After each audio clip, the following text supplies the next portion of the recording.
Hey folks, just a quick one today for the ESSEN Diary for a couple of reasons. Firstly, it's late. We're talking what, like it's 10 to midnight here or something, and I finally get a chance to do a live vlog. Second reason, I have a roommate this time, and he's going to want to go to sleep in a minute, so I can't exactly keep him up for too long, bless him.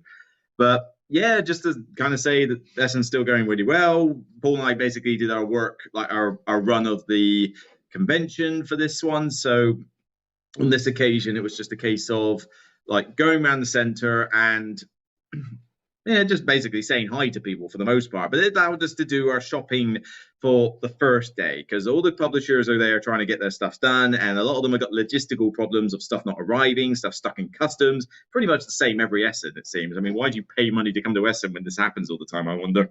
But I digress. It did mean that we were able to get the first few review copies for each of us, more for him than me. But it also meant I could buy some of the hotness games in advance. So I mean, my bags have got stuff from like, Lacrimosa, I've got Deal with the Devil, I've got Starship Captains, I've got King of Tokyo, Monster Island. I know I bought more than that. Somebody, Studio H gave me a copy of Northgard. Yeah, there's quite a few games I have purchased, I must admit. So in response to Mark, who's probably one of the few people that's on the chat at this time of night at short notice, trying to think what else I got. I mentioned those. I never bought other games. Just got, one of the games, Aiden has given me a copy of Solar Sphere to do. So there's been a few that I've purchased. Oh yes, and because I'm working for Great in Games, they've given me their swag. So I've got another copy of Sentinels in the Multiverse Definitive, which essentially means I'm going to give it to my Dice Cafe so that I don't have to take my copy along. Happy days. But they've also given me a copy of Horizon Spirit Island. So yes, I've got the Spirit Island, that little simple one. So I'm definitely going to review that. But mostly I've got the spirits, which means I can make my friend jealous, which is pretty much worth the price of admission to ESSEN, frankly, to make him jealous. It gives me life. But yes, and the wallet is certainly a bit lighter, John, because not all of them are review copies. I think Deal with the Devil, Starship Captains, Northgard, and maybe one other I think were review copies, but the rest of them were paid out of euros, out of my own cash, which is only possible because you Patreons, contribute to the channel and allow me to get these copies so that I can give you the reviews you want. So honestly, thanks to you guys for doing that. But tomorrow I need to make a beeline for certain places because if I want a copy of Hamlet, Splendor Duel, and possibly Atabar and the Caverna expansion, I need to go to those booths first thing in the morning and get them because Hamlet's got about like 30, 40 copies of their Founders Edition there, and that's it. So I'm going to go there and grab it. Splendor Duel has only got so many English copies a day. I don't care about Great Western Trail, but that's only got 40 copies a day, so that's another thing. I didn't even go past Matago wasn't selling. Not all the people could sell. So I didn't go for Revive at the time. I'll go maybe pick it up tomorrow. I mean, that's not going to sell out, so I'll just pick it up when I can, really. Or maybe I'll wait. Revive's not particularly high on my list. I could wait for it to come out for retail. We'll see. But to say, got to meet a few people, the Dice Tower crew, a few people came up and said hi, said thanks for the channel, which was really, really nice to hear, but also chatted to a few people. I bumped into Stellar, from like Meeple University, Sunova, bumped into her from Board Game Rambling. So there was quite a few cool folks to meet, which was all great.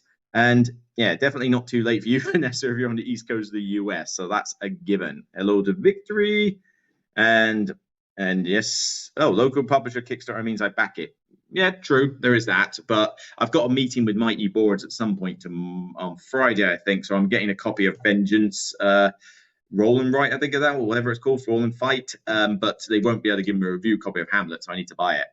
And yes, Paul did a stream. That's already been done. What have we got? Big discounts on games there. Is it more or less on normal prices? It's generally the same, if not slightly more. It kind of varies. Occasionally, you can get a cheap deal. For the most part, it's about the same, maybe even slightly more expensive. The main reason you are here is because you want the hotness fast.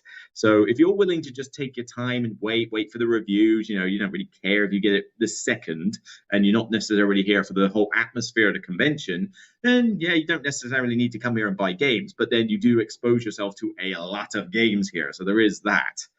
Um, make sure I get enough sleep. Did I enjoy Heat? I'll get onto that in a second. But I survive on less sleep. Paul needs all the sleep he can get. Bless him. He's already done his stream. I, on the other hand, can sleep for 6, 7 hours and still be up the next day. All I need is a coffee, and we've got that here, so that ain't a problem. However, the roommate might be a different story. So obviously, I'll try and keep this relatively short. So, like I say, Wednesday's gone very well. The new releases showcase. You've seen my photos on the Slack channel if you're on the Patreon for Paul's channel. But if you look on my Facebook, I've also posted every photo on there. And like I say, I'll go into more detail about some of those when I do a podcast. Well, maybe not a podcast. I'll do an episode detailed ESSEN overview after the fact. That won't be vlog style, but that will come probably when Paul and I get home, actually. I suspect we'll do it then. But anyway, I'll go through these 2 games quick and then I'll wrap up the stream. So it's not going to be a long one today, although it's only been 6 minutes, apparently. It feels like longer. So I'll do Splendor Duel because Mark's asking for Heat, therefore I'm going to do Splendor Duel. But Splendor Duel, I've literally just played it this second with Mark Dainty, okay, with a couple of little things there. This is not my copy. Paul managed to get a copy of Heat and Splendor Duel himself in advance, Heat, but on the basis that he was too busy playing some, can't give any more details, but suffice to say, playing a Stefan Feld game. Obviously, I wasn't going to go anywhere near that, so I learned the rules to his 2 other games and taught people myself, and that's kind of what I do. So, Splendor Duel, as you can tell, yeah, it's Splendor with Bruno Cafalo's work notes on it. So, if you know all the rules to Splendor, you already know half the rules to this game. I mean, the buying of cards, the gems, how you use them, reserving a card with gold is exactly the same as this. So that doesn't change. What now happens is you've essentially got this board here where when you take gems, you have to do it in a horizontal, vertical, diagonal line. There are some restrictions. These scrolls here, the privilege tokens as they're called, when you do certain actions like replenish the board and that, you give the opponent one of those and it allows them to do a couple of special things. So you're kind of like, oh, I don't want to give you too many of those, or maybe I'll only give you the one, but now you've got 2 or 3. That's quite powerful. But otherwise, you're doing a similar thing. You take the gems, you buy the duel cards, build up an engine. You've got 4 nobles that you can get if you get crowns on the cards, and some of them have got special abilities. The main difference here now is you've got 3 victory conditions. Get 20 points, get 10 points all in the same color, or get 10 crowns on your cards. I beat Mark by grabbing 10 crowns before he realized I was going to get 10 crowns. But yeah, this is really cool. Honestly, I really enjoyed this. This is actually one I want to grab because this is, if you like Seven Wonders Duel and how Bruno Cafalo made that one such a solid game, then Splendor Duel is a no-brainer. But you obviously have to like the original Splendor. I mean, if you hate Splendor, this is not exactly going to entirely swing you, I guess. But if you've got a liking to Splendor and you think it's okay, this one does elevate it. I would say this is better than Splendor. But then that's kind of no surprise, really. But yeah, this is really solid. So yeah, we had a good fun game, 30 to 45 minutes, very easy rules. It's Bruno Cafalo does what he does best. He takes a game. I mean, it's got Marc-Andre on there as well, so the original designer of Splendor. But you put Bruno to make a 2-player game, and it's always going to be fantastic. However, as Mark says, yes, there's only about 100 copies a day. I don't think it's 50. I think it's 100. Only 30 of them are English. The rest are German. But the game is language independent. So as long as you print out the English rules, you can get the German version. It doesn't matter. I, on the other hand, have an exhibitor pass. So I get to go in early and buy this one ahead of time. So as it goes there. Am I going to play the Ark Nova expansion? That is not out yet. That is a 2023 release. You're thinking of Aquarius. Although, you've just reminded me, I bought the Ark Nova maps. That promo map pack only cost me €5 to get them here. That's a damn sight cheaper than they were in the UK and on Board Game Geek. So, yeah, €5, 2 more Ark Nova maps. I mean, that was a given. Come Together is a review copy I'm hopefully going to get tomorrow. I bumped into the designer. He didn't introduce himself. So I chatted to him and I thought he was just a viewer. Turned out it was the designer of Come Together, who's been trying to get hold of me this week. So I'm going to go to his actual booth and talk to him properly, and I'll probably get a copy of Come Together. So we'll see. He reckons I'll really like it, but whatever. I mean, it looks like a cool theme, so I'm going to give it a try. Tammy's right, 100 copies a day. So that's that one. All right, so now you want to know about heat. Okay, fine. You want to know about heat. Heat, I haven't got the copy here, so I can't show you. So you're just going to have to take my word for it, really. Actually, I don't know. Hang on a minute. Maybe if I give me a sec, I'm going to try and share the screen. Actually, I don't think I can share the screen. The option for share a screen is not here. I don't think I can share a screen on a tablet on StreamYard. That's a little annoying. Yeah, I can't. I can only do that on a PC or laptop. All right. Thing to note for the future. Okay, so no sharing tab. You're just going to have to take my word for it. I hung out with the Dice. I spoke to the Dice Tower folks by the new release. So Camilla, Mike, and all that were there. It was good to chat to them. And I've not looked at Rise. So Heat. This is what I need to talk about first before wrapping this up. Heat, racing game, Days of Wonder. And it kind of borrows a myriad of things from a lot of other racing games. It borrows from Flamme Rouge because obviously they're the same designer, but it's got a little bit of Formula D. It's got a little bit of almost a little bit of Snowtails, a little bit of this, a little bit of that. It is kind of like a pick and mix, but it's a Formula One game. You do so many laps around the track as per the track itself. USA, Italy, France, and Great Britain. You pick one of them. There's 2 double-sided boards. You choose a map. There's 2 sets of rules. You've got advanced and basic. We didn't play advanced rules. The advanced rules introduce championship mode for multiple games, AI opponents for solo and other players, more advanced upgrade cards and weather conditions and stuff like that. You do not throw those into your first game. Trust me on this. You play the core game, which is its own separate, very small rule book, and you play that as your core game. Trust me on this. Because we had one person who really struggled to understand it, but then bless him, he didn't tell me until further into the game that he only learns games by reading the rulebook. Why didn't you tell me that in advance? I wouldn't have explained you the game then. But for the rest of us, we picked it up pretty quick. We're talking about heat. So I don't know if I can actually do much. Can I put something on that basically says that we're talking about heat? Not sure I can. Actually, no, I think I can. Hang on. Other, create a banner, heat discussion. Can I just call it heat discussion? Heat discussion. Add banner. There you go. Heat discussion. Whatever. Does that help? So, yes, we played the France map. 4 of us. It can go up to 6 players. Pretty simple. You've got a deck of cards. Everybody's got the same cards in the core deck. It's 3 little upgrades and there's a bunch of speed cards. You've also got some cards called stress. So stress is a different type of card. You've also got heat cards, which are put in a separate bit on your board. They go in what's your engine space, it was called. The idea is that you change your gear much like you do in Formula D. You decide whether you want to crank it up or down by loads, generates heat for your engine, or you keep it the same or keep it one up or one down. This dictates how many cards you have to play face down simultaneously with the other players, and they have speed 0 to 4, and it's like how fast you're going. So a bit like Snowtails. But you've obviously got to try and win the race. And depending who's in front, they reveal their cards, they add the numbers together, and that's their speed. They propel forwards. There are corners where, much like Snowtails, if you go too fast, you spend heat because you're overheating the engine trying to go around this corner. That's up to you. There's also slipstream. If you land next to somebody's car or behind it, you go 2 spaces forward. So again, Flamme Rouge, it's borrowing from that.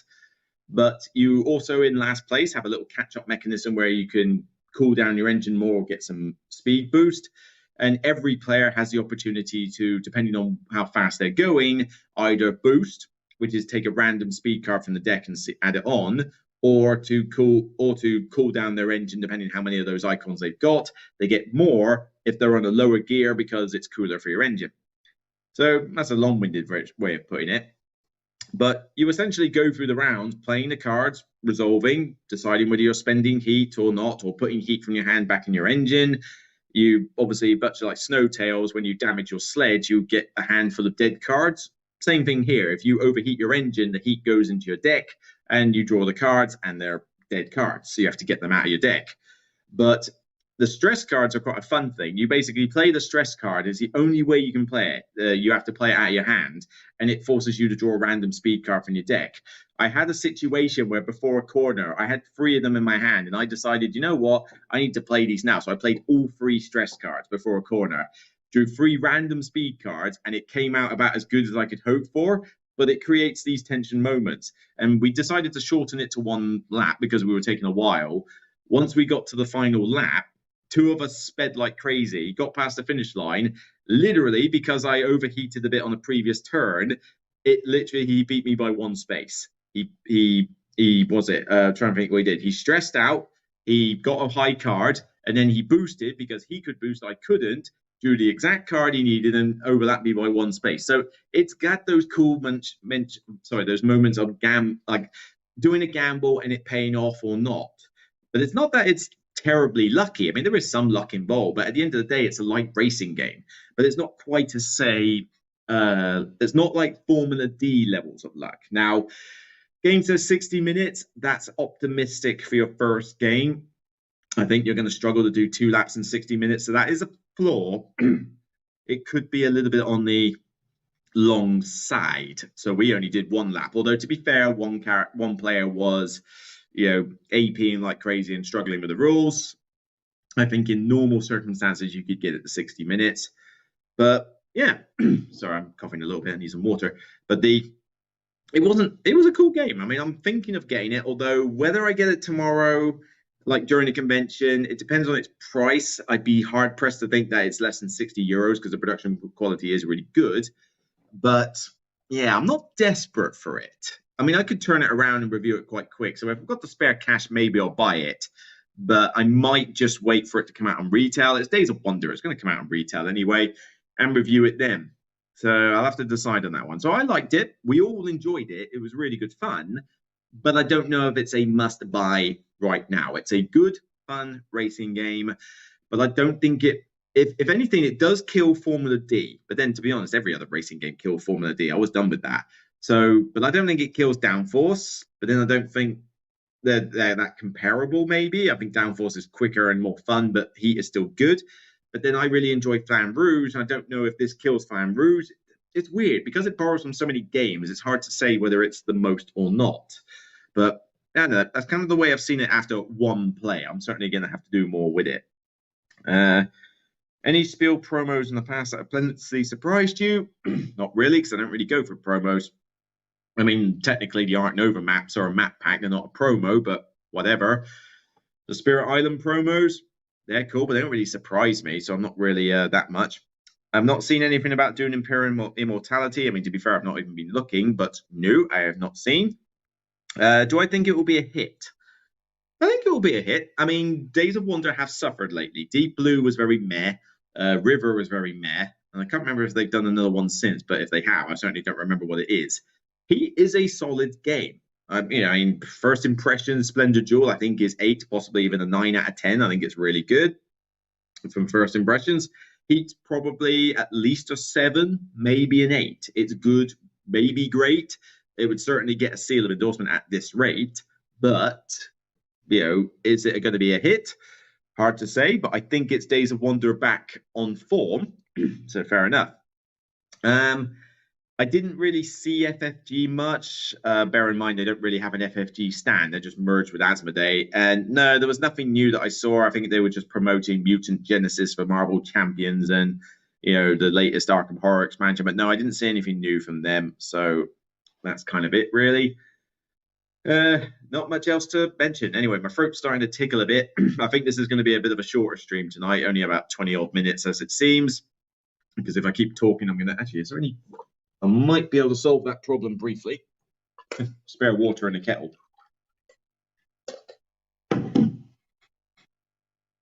That's better. So, I mean, yeah, I'm fling a few more questions in the chat or something, and I'll answer them quick. But as I say, it's 10 past 12, and both of us need to get some sleep at some point, so I don't want to be too long. But as I said, tomorrow's plans, I've already had several pints, Robin. I've had several beers today. In fact, Beer and Bread, the 2-player game, Deep Print Games were doing it. They had a bit in the convention hall where the guy was serving bread and beer. They had a beer case keg thing, and they were just serving random half pints to everybody for free. I mean, as an advertising campaign goes, that's instantly going to get me like interested in your game. It's like, I don't know if your game's garbage. I don't care. You gave me free beer. That's already a good thing. That was just the weirdest thing that all these different exhibitors that were just and content creators were just gathered around this random booth because everybody spread the word saying, guys serving free beer. I said to Paul, like, I don't know if Paul mentioned it on his stream, but I basically sort of messaged him saying, like, Paul, where are you? They're serving beer here. He just went on my way. Took him long enough, though. Seriously, if somebody tells me there's free beer, I run. He didn't. But anyway. Yeah. Do they have a lot of beer and bread for sale? I think they've got enough. It didn't look like they had a shortage, but I didn't buy it. I think beer and bread is something I'd like to try, but a two-player only game, I'm willing to wait for retail for that one. Although it's only €25, not that expensive. I think that's kind of it. How's the food? Well, I don't know. I don't eat the food at the exhibit. I bought my own snacks. I've got cereal bars, I've got apples, I've got nuts. That's how I do it for the day. I managed to scab hotel breakfast here because for some reason they don't check whether you're actually bought breakfast or not. So Paul and I basically scabbed the breakfast. And certainly we're going to try that tomorrow, aren't we? So, so that has definitely got to be a given. We've got to try that again. Whether we'll get away with it during when loads of people are around, I don't know. But we got lucky today. As for dinner, I just bought a Subway sandwich. I just eat normal. I'm trying to be semi-healthy because I'm, putting on a bit of weight, and these polo shirts only fit so well. The Lost Ruins and Arnak expansion has got next to nothing about it. It literally just had a box with in progress, and it didn't even really have any information about it. I mean, yes, there's one in the works, but as far as I know, there's no information about it. Although I am still yet to meet with Jana from Czech Game Editions. She's already given me the review copies, but we still need to have a chat. So if she does have any information on the new expansion that I'm allowed to divulge, I'll let you know, okay? Promise. So it will happen. Need another drink. Anyway, 22 minutes, that's good. I got to get sleep because I got to be up early to get to the convention and that. And obviously, we both need sleep. So, yeah, cheers for turning up. It was a bit late. As I say, I had games to play and it just was a bit of a late stream. Tomorrow is the Patreon meetup for Paul's night. So I don't think I'll be staying there till stupidly late. So there's a good chance if I do a vlog tomorrow, it will be a bit earlier. Although, again, I don't want to constantly be holding up the room for a vlog, so we'll see. But anyway, good night, everyone. What was it? Garfield Games? No, they are not there, so nothing new from them. Wayfarers will fulfill at some point later in the year, I'm sure. I've backed it, so I'll let you know when it comes through. But no, the Garfield Games never come to Essen. It's too expensive to come here from Australia. Give them a break. But yeah. Cheers for turning up as late as it is. I can't believe 64 people are watching this late. But, I'll have fun tomorrow. I'll let you know how Thursday went. Today's a good start, even though the convention hasn't officially begun yet. That's for tomorrow. I'll speak to you soon. So take care. Bye for now. Love you all.